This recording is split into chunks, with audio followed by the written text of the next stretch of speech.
Why do I look so dark though? It seems like this is a complaint I always have every time I go live. I think this is a little bit better.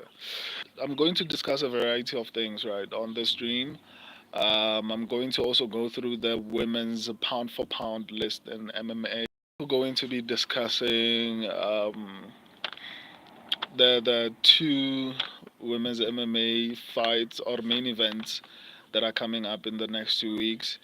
Women's and women's MMA in general, and like I feel like it's a really um, controversial topic.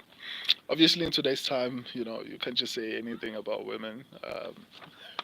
You'll get in a lot of trouble. But um, feminism also says that we should treat women the same way we would treat men. And the criticism is an important part. Like, when men are horrible at something, we trash them horribly. Like, I mean, look at what people do if a fighter, for example, we trash them badly. But when it's women, I mean, like, we are a bit forgiving because they wear tight clothes when they are busy scrambling. You see certain things. Some of them twerk, some of them do a variety of things. So like a lot of MMA fans, and obviously a lot of MMA fans are men, so they forgive because of some of those things.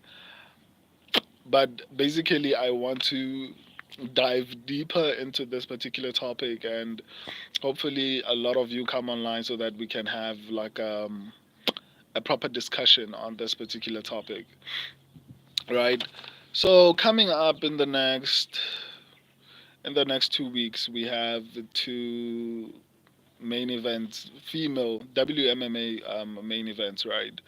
It's Rose Namajunas versus Tracy Cortez, and Amanda Lemos versus, I forgot that other lady's name, something Jandaroba. I forgot her name.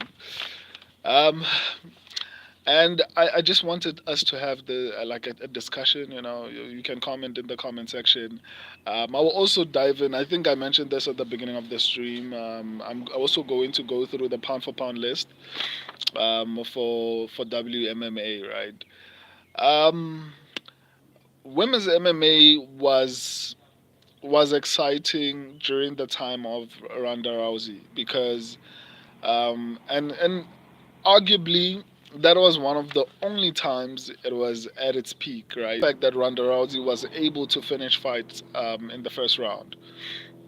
Any fighter popular. Look at Alex Pereira. He's been able to knock people out, and as a result, he's become a superstar. Obviously, there's a variety of other things that contribute to that. But I feel like women's MMA has not evolved, and we forgive it largely because of how they look, right? There are a lot of pretty women in the UFC, so a lot of MMA fans are going to look past how horrible some of these fights are because of the type of clothes these women wear and the things that we see. Like you see the comment section. Even people don't begin by saying, "Oh, she's good" or whatever the case is. We start to speak about her physical appearance. And it just goes to show. I don't know. I know a lot of people might look at that and be like, well, obviously it's a male sport, so there's a lot of misogyny and whatever the case is, which is crazy. But I feel like it says a lot about skill level, right?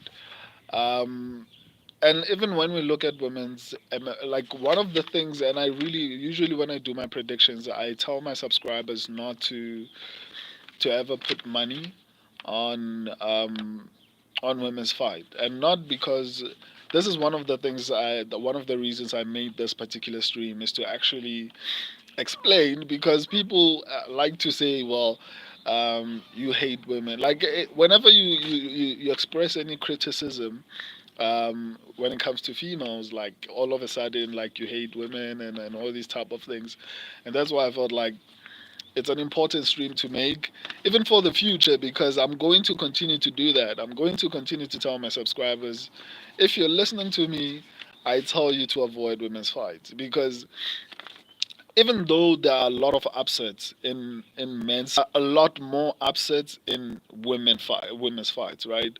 And especially at lower levels. At lower levels, there aren't that many upsets. If someone in the men's division is decently good, they will most likely win the fight, right? But in women's MMA, someone who's decently good probably might not win the fight. Even if they are even if they are decently good, the probability of them actually winning a fight is extremely. Don't encourage anyone to actually, no matter how confidently you feel about a specific pick, it's like the main event for this particular upcoming card. Um, Rose Namajunas versus Tracy Cortez. For me personally, I went with Tracy Cortez largely because I felt like she should dominate this particular fight. But like I said, it's women's MMA, so anything can happen. Like it's that I've seen. For me personally, obviously, I haven't watched that many sports. I've focused or I've solely been watching MMA. I hate every other. From the experience that I've seen, who was that? There was this other lady who was fighting a few weeks ago. She was dominant in a previous fight and then looked horrible in a preceding fight. But I'm going through the pound for pound list, right? So let's get to the pound for pound list for women in MMA. At number 15, we have Macy Barber. I don't have a problem with this, but it just speaks to how shallow the women's division is and the talent pool, how shallow it is as well. There isn't that much talent when you find Macy Barber at number 15 on the pound for pound list. If you look up who's number 15, unfortunately, I didn't, write that down, but it's elite fighters only on that particular list. Anyway, number 14, Caitlin Vieira. I don't even know when Caitlin Vieira last competed, but for whatever reason, she's on the pound for pound list. Um, Kayla Harrison. I don't have a problem with Kayla Harrison and the position that she occupies. Actually, I have a problem with it when you see who is on top of Kayla Harrison, right? But let's go to the next one. Amanda Lemos. Amanda Lemos is at number 12. For me, that's crazy. That's incredibly crazy because I feel like Kayla Harrison beats Amanda Lemos easily. And I understand that maybe it's because Amanda Lemos has faced a little bit more tougher competition than Kayla Harrison. She has fought for the UFC belt before, I think. Yeah, yeah, she has fought for the UFC belt before. So that's understandable. But above Kayla Harrison, for me, it doesn't really make sense. And then at number 11, we have Jessica Andrade. I mean, I don't have too much of a problem with this. She's a former champion. She's competed in two different divisions. And because of that, I feel like she should be a little bit higher. Okay. No, it's fine. It's fine. I think she's fine, but I think Kayla Harrison should have been a little bit higher, at least above maybe Amanda Lemos. I think maybe also even Jessica Andrade, but I guess we'll just have to accept her position on this particular list. And then at number 10, we have Yan Xiaonan. I also don't have too much of a problem with this. I mean, Yan Xiaonan gave Zhang Weili one of the toughest fights. I mean, going that way, ability it could be like a close fight. I remember even when I was breaking it down, I said that I actually got that fight right. Right, it was at UFC 300. I actually picked Zhang Weili, but I don't feel that proud about that because I mean everyone was picking Zhang Weili. Um, and that's another thing. Before I continue with the pound for pound list, that's I'm not necessarily this one that's upcoming right now. It's exciting because not because of I'm excited for the main event, not because of the skill level or of the type of fight that we're going to see. I'm excited for the main event because I'm picking someone who is basically an underdog, right? I haven't seen so far. I haven't seen any MMA channel that picked Tracy Cortez to win. And in my opinion, if my analysis is correct, I think I said this, and I'll repeat it when I do my prediction, my upset prediction Friday. I feel like that, but again, Tracy Cortez should dominate that fight. As long as she doesn't guess out, I think she's going to beat Rose Namajunas. So that's what I'm excited about. I'm excited about the idea of whether I'm going to be right or whether I'm going to be wrong about my prediction. I feel very confidently about it. Um, I know that Tracy Cortez has not had like a lot of experience and all these type of things, but that's what I mean. I'm excited about whether or not my prediction is going to be accurate, and not necessarily about the actual fight. Obviously, there are really exciting fights. Gabriel Bonfim, Angelosa, what do you call it? Montel Jackson versus Damon Blackshear, Drew Dober versus Gene Silva. You know, there are a couple of exciting fights on that particular card, and that's the only reason I'm excited about that. The Amanda Lemos versus Jandaroba fight night the card is not like, it depresses me, to be honest. But you know, I have a channel with 10,000 subscribers and almost 2 million views. I have to watch it in order to have an opinion. And I don't mind. I'm a super MMA fan, and like I said, I don't watch any other sport, quite literally. I think it takes up too much time, so I'd rather focus on just the UFC, you know. But yeah, I don't watch any other sport, so I'm going to have to watch that. But I'm not excited about the main event. I'm just excited about the idea of being right, picking the underdog and being right. That's what I'm excited about. So that's another issue with women's MMA. Anyway, we were at number 10, Yansa Nan, problem with it. But in hindsight, women's MMA is unreliable. It's the same situation. Was doing fairly well, so why wasn't she engaging and trying to fight against Manon Fiorot? Number 7, Rose Namajunas. She moved up. Um, that's one of the reasons why I didn't pick her. Right, such a close fight, or rather, having such a close fight against Amanda Hebers is a bad look, in my opinion. You cannot struggle that much. You cannot have a close fight against Amanda Hebers like that, and then be ranked number 7 on the pound for pound list. I mean, if Amanda Hebers gives you that much trouble, then Amanda Hebers deserves to be ranked as well. Right, that's one of the reasons why I didn't pick Rose Namajunas to win this one. She hasn't looked good since she moved up. She hasn't looked good since the fight against Carla Esparza, and I think she's going to lose in the upcoming fight. But yeah, basically, this is I have a problem with this. I think Rose should be a little bit lower. I think a lot of fans have this problem of overvaluing what a fighter did in the past. Yeah, Rose knocked out Zhang Wei Li. Rose was a former two is a former two-time champion. You know, like that's true and all, but so is Cody Garbrandt, right? Like, we can make the same argument for Cody Garbrandt, and where is Cody Garbrandt right now? Like, he's not. I don't think he's even in the top 10, right?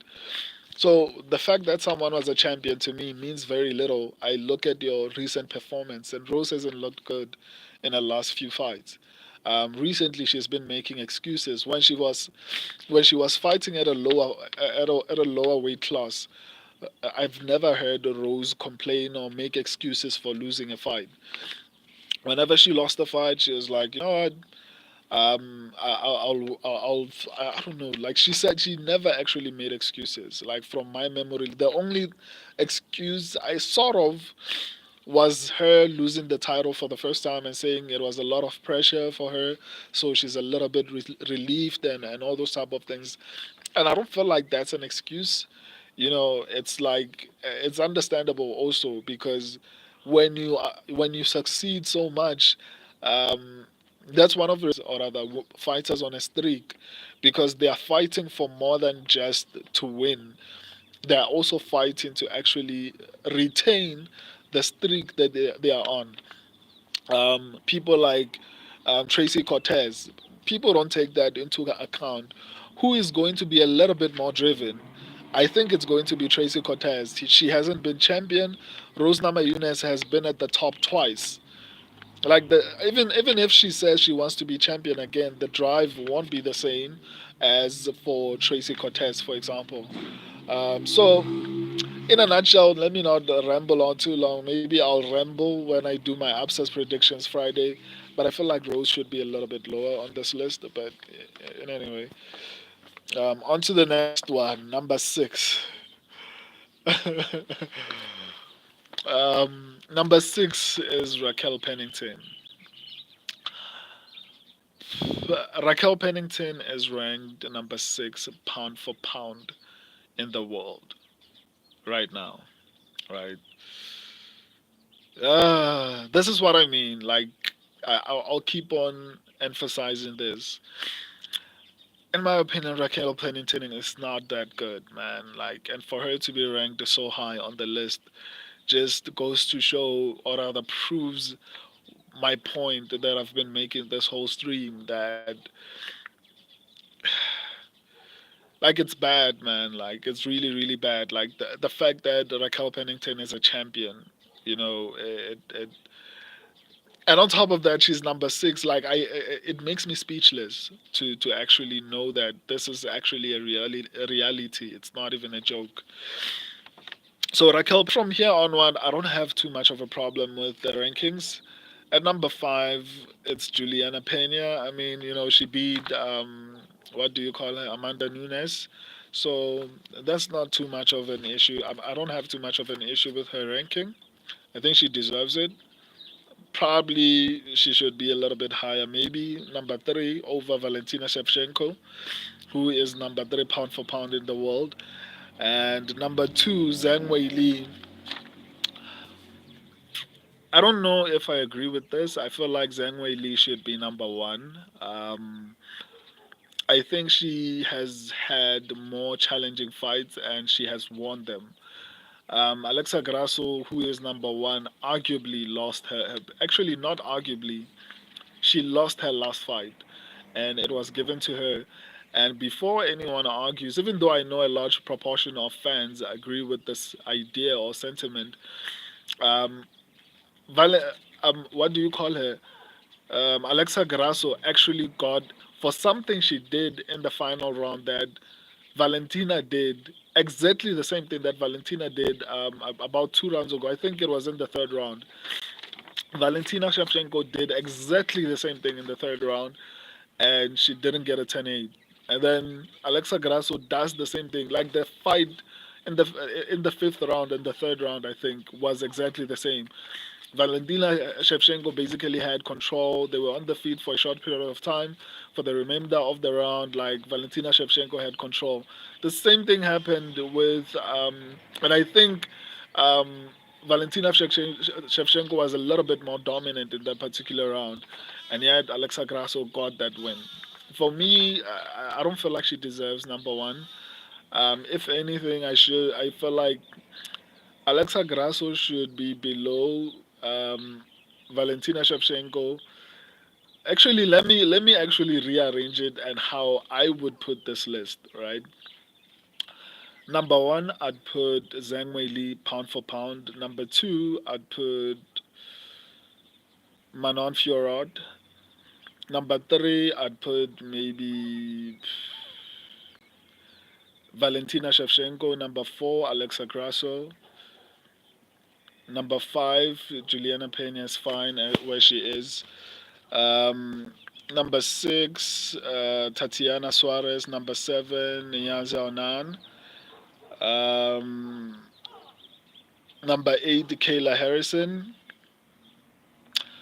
Um, who's at number nine? Who should I give number 9 to? Number 9, Erin Blanchfield. Number 10,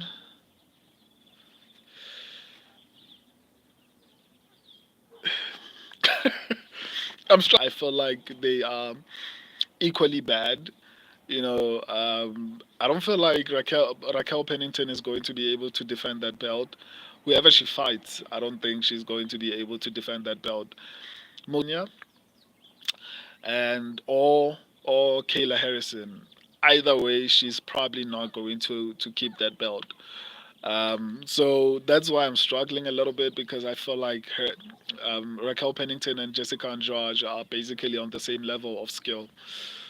But because Raquel Pennington is a DT, so I'd put Raquel Pennington at number 10, Jessica Andrade at number 11. I guess that's where she is actually on the list. Um, Maybe Macy Barbara at 12. Who else? Who else? Number 13. Amanda Lemos at number 13. Number 14. I don't know why Caitlin Vieira is even on this list, man. Yeah, I think I'll end there. I feel like this is, in conclusion, I actually wanted to explain my reason. Actually, I think I actually just did. Um, I tried. I actually think I tried. I didn't properly explain it, but I was trying to explain my reason for actually not having too much confidence in women's MMA and trying to basically explain why a lot of fans are not fans of women's MMA, except maybe obviously for the sexual element of it. Seeing beautiful girls in tight clothes, bending over and doing all these things. Like this is not these are not my words. Just go to the comment section on these on specific fighters, especially who have a bit of shape. And that's one of the reasons why I feel like a lot of these fighters end up not succeeding is because they are so beautiful that they get attention for that, and as a result, it results in sponsorships, and they end up being able to make money because of their looks, and they start to focus on that a little bit more than and fighting, and then their fighting skills end up falling off. A perfect example is Paige Van Zandt. I mean, like, she's been traveling every sport under the sun, and she's now going to be fighting at Power Slap. I feel like if she wasn't as pretty as she is, she would have fizzled out a very long time ago. But because of her physical appearance, she's able to get opportunities, and I feel like that's one of the reasons why MMA, women's MMA, will forever be at, or rather, will be in the state that it is for a very long period of time. Look at Mackenzie Dern. Mackenzie Dern, when she came into the UFC, she was a killer, man. And then she started getting attention for her looks, for her body. And then I'm sure she started to get like a bit of sponsorships and a couple of things outside of fighting. And because of that, her skills dropped. That to you that when Mackenzie Dern was coming in, a lot of people were feeling like she was going to become a champion at some point eventually. And right now, I'm sure that she is. They will tell you I would hit that. And that's why I'm curious to see how far Tracy Cortez can go, because she falls into that category. She's very beautiful, and because of that, the more she climbs up the rankings, especially if she cracks the top 10, I feel like it's easy to become a star, a female star in the UFC. That's basically what I'm trying to say. And whenever you become a star, money comes. And because money comes, you focus on what's bringing you money. And as a result, that affects your ability to perform at your peak because your skills, unfortunately, are not what's getting you the attention. It's how you look. Um, and I'm not saying this about every single fighter, right? Alexa Grasso is at the top. I mean, she's not Mackenzie Dern. I mean, Mackenzie Dern is built the right way and she looks beautiful. But my point is, the prettier you are, the lower the probability of you succeeding in the UFC or in mixed martial arts, basically. Um, if you are, for example, making or rather putting your money on someone, this is I'm talking about people's investments here, right? You have to critique every single aspect of what you're going to invest in. I can't let's leave women's MMA out of this and say I'm investing in a business or in a stock. I have to criticize that business in order for me to be able to feel comfortable enough to say, you know what, I'm going to invest in this business. If I don't look at the flaws of that business, then I'm going to lose money. What if that business goes bankrupt because I was afraid to point out some flaws? Oh my God! Like I can't speak about this because society is going to be mad at me for one, two, three. I have to criticize it, especially the type of channel I have. A lot of people rely heavily on my opinion. I've heard a lot of people saying, you know what, dude, like I made a lot of money because of you, and all those type of things. And that's why I know from women's MMA, no matter how confident you feel about that particular pick, just stay away from it. And in conclusion, I saw a lot of, and I'm going to repeat this. I saw a large proportion of people picking Rose Namajunas. I feel like an upset is coming. I'm almost 90. If Tracy Cortez does not get tired, I'm 90% sure that an upset is coming. A lot of people will be shocked. I just hope everyone remembers that I actually picked Tracy Cortez when that happens. Um, and then I'll be saying I told you so in my reaction video. and, and if I'm wrong, I don't know. I probably will be depressed throughout that whole reaction video. I'll take my L's. I'm sure the trolls will show up in the comment section and tell me how horrible my picks are, even though I'm in the top three of the best prediction channels on YouTube. But they will show up and tell me I'm horribly wrong. But when I'm right, UFC 302, I got only one wrong. Actually, since UFC 300, like I've been on fire. UFC 300, I think I got three wrong. UFC 301, I think I got two or three wrong. UFC 302, I got one wrong. UFC 303, I got three wrong. And then the rest I got correct. And if you look, there's this channel that compiles every channel's predictions and accuracy. And I was in the top three, of the best or the channels that made the most money in June. So I'm pretty confident in my picks because I use intellect, analysis, and research to make decisions. I don't just look at a fight and be like, oh, this one looks better in this fight, so I'm going to pick that person. I don't do that. I look heavy, deeply. Like if you see me analyzing, you'll think I'm formulating a new formula for or a theory about something important. Like maybe, yeah, but it is though. Like it's an analytical activity, so it makes sense that it's that intense. But all I'm trying to say is my confidence in my predictions is not necessarily solely based on me looking at a fight and saying, well, this one looks a little bit better than the other one, so they will probably win. I don't do that. I look at things that probably people, and the information is there, and people don't pay attention to it. So I feel pretty confidently about my prediction. I feel like an upset is coming, a big upset. Um, I mean, I could be wrong. I don't think I am. The only way I see Tracy Cortez losing is if she guesses out. Anyway, I got off topic. I'll see you guys Friday when I do my upsets predictions.